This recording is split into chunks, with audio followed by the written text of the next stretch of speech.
Առանց անվադողերի մնացած մեքենաներ։ Պլաստմասե եւ փայտյա ջարդանով ողողված հատակ։ Տագնապար միշուն, վախից ամեն հնարավոր տեղ պահկվող։ Երկրաշարժ, մտածեցիք դուք, վտահող, մայաները մի քանի ամսով սխալվել էին։ Հավատացնում եմ ձեզ, աշխարհի վերջը դեռ չի եկել, քանզի այսքան հեշտ, դեռ ոչ ոք չէր կարողանա ազատվել իմ սիրելի փոքրիկ եղբորից։ Լավ երեխա է, չէ՞։ Ով կմտածեր, որ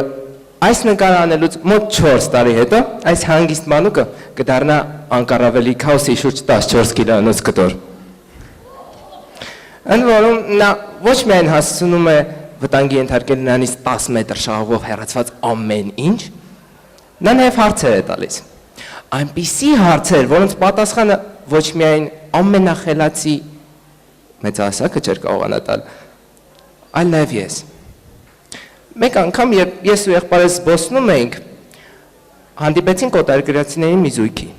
Եղբայրս հարցերեց, թե ինչու են նրանք հասակով ինձանից այնքան մեծ եւ ամենակարևորը ինչու են նրանք իրենից այնքան մեծ հասակով։ Այս հարցը ինձ անչափ հետաքրքրեց եւ ես այն ընտրեցի որպես 2012 թվականի Google-ի կողմից անցկացված գիտական պրոյեկտների մրցույթի թեմա։ Մոտ 2 ամսվա տքնաջան աշխատանք պահանջվեց, որպեսզի ես կարողանամ լիարժեք պատասխան տալ եղբորս կարծես թե իմիջիալոց տրված հարցին։ Եվ այս միջադեպը ինձ ուղղեց դեպի մեծահասակների եւ մանուկների մտածելակերպերի միջև տարբերությունները։ Ինձ հետաքրքրեց այն փաստը, թե ինչու են երեխաները չեն համաչում ինչ-որ մի հարց տալուց, չեն համաչում ինչ-որ բան չիմանալուց։ Բանից պարզվում է, որ երեխաները միջինում տալիս են 288 հարց։ Այսինքն, եղբորս տարիքի երեխաները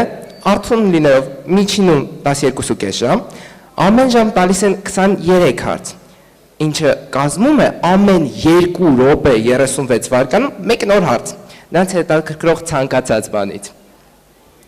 Իմ կարծիքով այս տվյալները ինչ-որ մի խնդրի են մեզ բերում։ Խնդիրը կանում է ոչ թե նրան, որ երեխաներն են անչափ հետաքրքրասեր, այլ նրանում, որ մեծահասակները ինչ-որ բան չիմանալով ալենում են դրա պատասխանը գտնել կամ են մտածում, թե հարցնելուց նրանց ամոթանքի կտան այդ ինչ-որ բանը չիմանալու պատճառով։ Եվ դա միակ տարբերությունը չէ երեխաների եւ մեծահասակների մտածելակերպերի միջև։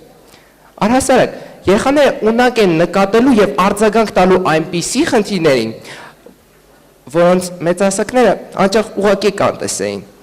Դա կայանում է իմ կարծիքով նրա պատճառով, որ երեխաները ինչ-որ մի լավ միտք ունենալիս մտածում են այն բոլոր լավ պատճառների մասին, որոնց համար իրոք արժե այդ միտքը կատարածել։ Մինչդեռ մեծահասակներս անում ենք հակառակը։ Օրինակի համար մտածում, որ այդ խնդիրը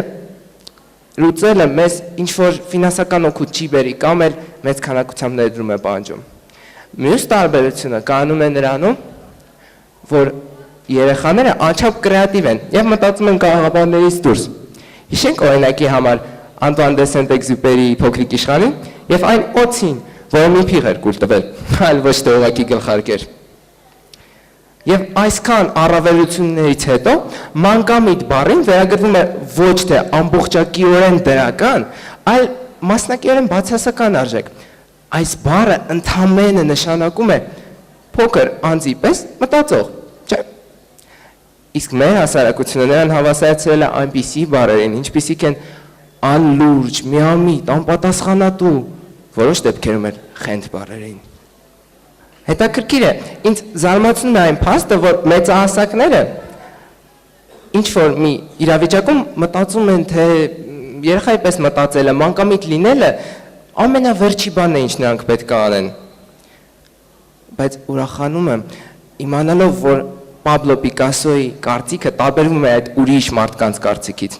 Պիկասոն գտնում էր, որ մեծահասակ լինելը եւ մեծահասակի պես մտածելը շատ ավելի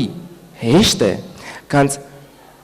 երեխայի պես մտածելն ու գործելը։ Նա ասել է, թե պահանջվել է ընդամենը 4 տարի, որպեսզի նա սովորի նկարել ինչպես Ռաֆայելն էր նկարում, մինչդեռ որպես մանուկ նկարելը, իրենից պահանջեց ողջ իր կյանքը։ Եվ սա լոկ գեղեցիկ խոսքեր չեն, Պաբլո Պիկասոն ստեղծագործելուց մտածում էր որպես երեխա, դեռ ավելին նա նկարում էր որպես երեխա։ Եթե մենք ուշադրություն դարձնենք նրա մանուկը եւ մայրը գործին, կտեսնենք, որ նկարելուց Պիկասոն դուրս էր գալիս մարդկանց ուրվագծերից։ Պիկասոն չէր վախում ուրվագծերից դուրս գալ, նա չէր վախենում անսահմանափակությունից։ Եկեք մենք էլ այդպես անենք։ Եկեք